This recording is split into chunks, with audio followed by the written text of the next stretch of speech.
आज बनवूया मस्त अशी अळूवडी.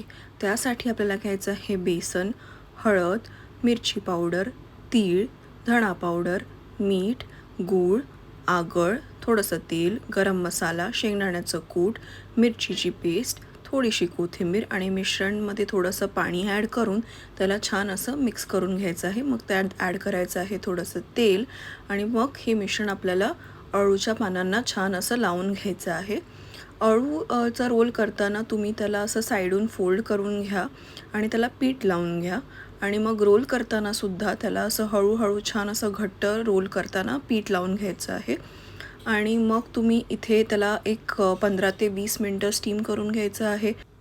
आता या रोलचे छान असे तुकडे करून घेऊया आणि त्याला करूया आता शॅलो फ्राय. त्याच्यासाठी एका पॅनमध्ये आपल्याला तेल आणि राई गरम करून घ्यायची आहे आणि वडी गोल्डन ब्राऊन होईपर्यंत छान अशी फ्राय करून घ्यायची आहे.